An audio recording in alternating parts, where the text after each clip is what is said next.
ஆண்டவராகிய இயேசு கிறிஸ்துவின் இனிய நாமம் மகிமைப்படுவதாக. இந்த இயேசு எப்படிப்பட்டவர் ஒரு நிகழ்ச்சிக்கு உங்களை அன்புடன் வரவேற்கிறேன். இந்த நாளிலும் நாம் ஒரு சிறப்பு செய்தியை கேட்க போகிறோம். நம்மோடு கூட வந்திருக்கிற பாஸ்டர் சாலமோன் அவர்களை அன்புடன் வரவேற்கிறேன்.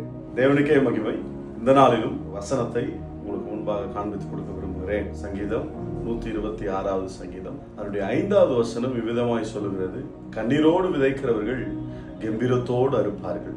இந்த இடத்துல நீங்க பாத்தீங்கன்னா தாவீதுடைய வாழ்க்கையில தாவீது கடந்து வந்த பாதைகளில கண்ணீரோடு விதைக்கும் போது தேவன் கம்பீரத்தோடு அறுக்க செய்கிறார் என்று நம்ம வாசிக்கிறோம். ஒரு மனுஷன் நார்மலா பேசுறதை விட கண்ணீரோடு பேசும்போது அதற்குண்டான அந்த மதிப்பு அதிகமா இருக்கும். ஒரு பிள்ளை தகப்பனிடத்திலேயோ தாயிடத்திலேயோ சாதாரணமா பேசுறதை விட கண்ணீரோடு வந்து பேசும்போது அதற்குண்டான அட்டென்ஷன் அதிகமா இருக்கும். கண்ணீரோடு நிற்கிற ஒரு பிள்ளைய தகப்பனானாலும் தாயானாலும் ஒரு நாளும் அவங்க தள்ளி விடுவதில்லை. அந்த குழந்தை எதற்காக அழுதது, எதற்காக கண்ணீர் வடிக்கிறது என்பதை அந்த தகப்பனும் தாயும் கேட்டறிந்து அதற்குண்டானவைகளை அந்த குழந்தைகளுக்கு தருவது அதிக நிச்சயம். இப்போ அந்த குழந்தை ஏன் அழுது அப்படின்னா அந்த உணர்ச்சியின் ஒரு வெளிப்பாடு தான் கண்ணீரா வருது. மேல ஒரு வலியா இருக்கலாம், ஒரு தேவையா இருக்கலாம், ஒரு பிரச்சனையா இருக்கலாம், ஒரு போராட்டமா இருக்கலாம். எவ்விதமான ஒரு சூழ்நிலையில இருந்தாலும் அந்த குழந்தை அந்த உணர்வை வெளிப்படுத்துகிற விதம் தான் கண்ணீர். அது தண்ணீராய் மாறி வெளியே வருது. வேதத்திலையும் இயேசு கண்ணீர் விட்டிருக்கிறார், தாவீது கண்ணீர் விட்டிருக்கிறார், அன்னாள் கண்ணீர் விட்டிருக்கிறாங்க. இந்த கண்ணீரெல்லாம் கர்த்தர் பார்க்கிறார். இந்த இடத்துலயும் தாவீதுக்கு ஒரு சூழ்நிலை உண்டாகிறது. அவன் பலன் மிகுதியினால் அவன் பலன் ஒடுங்கி போகிற வரைக்கும் அவன் அழுதான் என்று நாம வாசிக்கிறோம். திரும்பவும் அவன் இழந்ததையெல்லாம் கர்த்தர் கொடுத்துட்டார். எப்போ தாவீது அழ ஆரம்பிக்கிறானோ அந்த இடத்துல தேவன் அதை பார்த்து அவன் இழப்பை கர்த்தர் சரி கட்டினான். 1. 2வது அன்னாளை பார்ப்போமானால் 1 சாமுவேல் 1வது அதிகாரம் 10வது வசனத்துல அவள் மிகவும் தேவாலயத்தில் அழுதாள் என்று நாம் வாசிக்கிறோம். இந்த நாளிலும் அவள் அழுகைக்கு வேண்டியதை கர்த்தர் கொடுக்கிறார். இந்த நாளிலும் நீங்க எந்த சூழ்நிலையில இருந்தாலும், எப்படிப்பட்ட உணர்வின் வெளிப்பாடுகளை நீங்க நின்று கொண்டிருந்தாலும், சொல்ல முடியாத பிரச்சனை ஆனாலும், சொல்ல முடியாத சூழ்நிலைகள் ஆனாலும், ஒருவேளை நீங்க அழாம இருக்கலாம், ஆனா உங்க வேதனைகளை, உங்க வலிகளை கர்த்தர் அறிந்திருக்கிறார். ஒருவேளை இன்னைக்கு நீங்க கண்ணீரோடு இருப்பீர்கள், ஆனால் ஒரு நாள் வரும், அந்த நாளில் நீங்கள் கம்பீரத்தோடு அறுக்க கர்த்தர் உங்களுக்கு உதவி செய்வார். கண்ணீரோடு விதைக்கிறவர்கள் என்னாலும் கம்பீரத்தோடு அறுப்பார்கள். ஒருவேளை உங்க கண்ணீர் மனிதர்களுக்கு, சொந்தங்களுக்கு, உறவுகளுக்கு அது மதிப்பில்லாததா இருக்கலாம், ஆனா கர்த்தருடைய துருத்தியில அந்த கண்ணீரை கர்த்தர் கணக்கில் வைத்திருக்கிறார். உங்க கண்ணீரை கணக்கில் வைத்து அந்த கண்ணீருக்கு வேண்டிய களிப்பை கர்த்தர் சரியாய் உங்களுக்கு தருவார். நீங்க துன்பத்தை கண்ட நாட்களுக்கும் சிறுமைப்படுத்தப்பட்ட வருஷங்களுக்கும் சரியான மகிழ்ச்சியை கர்த்தர் உங்களுக்கு தருவார் என்பதுல எந்த சந்தேகமும் இல்லை. கர்த்தர் உங்களை ஆசீர்வதிப்பார். கர்த்தருடைய பிரசன்னம் உங்களோடு கூட இருப்பதாக. ஆமென். நம்முடைய கர்த்தராகிய இயேசு கிறிஸ்துவின் நாமத்துக்கு மகிமையான ஒரு செய்தியை கேட்டிருக்கிறோம். இன்றைக்கும் இந்த செய்தியை கேட்டுக்கொண்டிருக்கிற எனக்கன்பானவர்களே, நீங்கள் எதை குறித்து கலங்கி கொண்டிருக்கிறீர்கள்? எதற்காக கண்ணீரோடு காணப்பட்டு கொண்டிருக்கிறீர்கள்?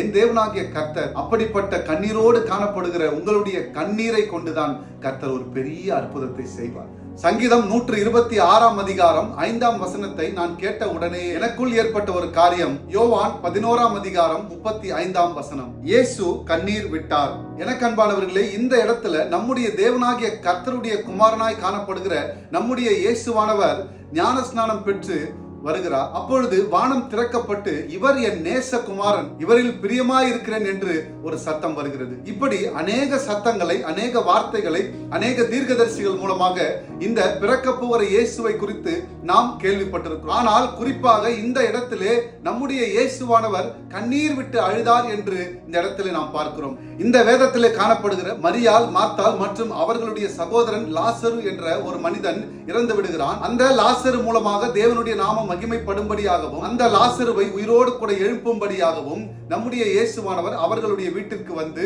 அவர்களை அழைத்துக் கொண்டு அந்த கல்லறையின் அருகே செல்லுகிறார். அப்படி அந்த இடத்திலே மார்த்தாளும் மரியாளும் அங்கே கூடியிருந்த அனைவரும் அந்த லாசருக்காக துக்கித்து அழுது கொண்டிருக்கிறார்கள். இதை பார்த்த நம்முடைய இயேசுவானவர் கண்ணீர் விட்டார் என்று வேதம் சொல்லுகிறது. இன்றைக்கும் இந்த செய்தியை கேட்டுக்கொண்டிருக்கிற எனக்கன்பானவர்களே, நீங்கள் எதை குறித்து கலங்கிக் கொண்டிருக்கிறீர்கள்? எதை குறித்து வேதனையோடும் கண்ணீரோடும் காணப்பட்டு கொண்டிருக்கிறீர்கள்? என் தேவனாகிய கர்த்தரை தேடுங்கள். வெளிப்படுத்தின விசேஷம் 7ஆம் அதிகாரம் 17ஆம் வசனம். சிங்காசனத்தின் மத்தியில் இருக்கிற ஆட்டுக்குட்டியானவரே இவர்களை மேய்த்து இவர்களை ஜீவ தண்ணீருள்ள ஊற்றண்டைக்கு நடத்துவார். தேவன் தாமே இவர்களுடைய கண்ணீர் யாவையும் துடைப்பார் என்றான். எனக்கன்பானவர்களே, இந்த பூமியை படைத்த நம்முடைய தேவனாகிய கர்த்தர் அதிலே மனிதனை படைத்து இம்மட்டம் நடத்தி வருகிறார். மனிதனுக்குள்ளாக ஏற்பட்ட பாவமான காரியத்தின் காரணமாக நம்முடைய இயேசுவானவரை இந்த பூமியில கொடுத்து பாவ நிவாரண பலியாக அவரை சிலுவையில் ஒப்பு கொடுத்து மரித்தும் 3ஆம் நாள் உயிரோடு கூட எழுப்பியிருக்கிறார். ஆனால் அவர் நம்மை வெறுமையாய் விட்டுவிடவில்லை. இப்பொழுதும் பரிசுத்த ஆவியானவரை நம்முடைய உதவிக்காக அவரை இந்த உலகத்திலே கொடுக்கப்பட்டு அவர் நம்மை நடத்தி வருகிறார். ஆனால் இந்த இடத்திலே குறிப்பாக சொல்லப்படுகிற ஒரு வார்த்தை, தேவன் தாமே இவர்களுடைய கண்ணீர் யாவையும் துடைப்பார் என்ற இந்த வார்த்தையை நீங்களும் நானும் சற்று கவனிக்க வேண்டும். இந்த தேவனாகிய கர்த்தர் நம்முடைய கண்ணீரை கண்டு மகிழ்ச்சியாய் இருக்கிற ஒரு தேவன் இல்லை. கண்ணீரோடு வருகிற ஒருவனை புறம்பே தள்ளுவதற்கு அவர் மனிதனும் இல்லை. மனிதர்களிடத்தில் உங்கள் கண்ணீரை விடுவதை விட்டுவிட்டு நமக்காக கண்ணீர் விட்ட இயேசு கிறிஸ்துவினிடத்தில், அவருடைய சமூகத்தில் நீங்கள் கண்ணீரோடு உங்கள் கவலைகளை அவரிடத்தில் தெரிவிப்பீர்களானால் அவர் தாமே உங்கள் கவலைகளை எல்லாம் ஆனந்த களிப்பாய் மாற்றி உங்களை ஜீவ தண்ணீர் ஊற்றண்டைக்கு நடுவிலே நடத்துவார். என் தேவனாகிய கர்த்தரை தேடுங்கள். அவர் உங்கள் வாழ்க்கையில ஒரு அற்புதத்தை செய்ய வல்லவராய் இருக்கிறார். Thank you. God bless you.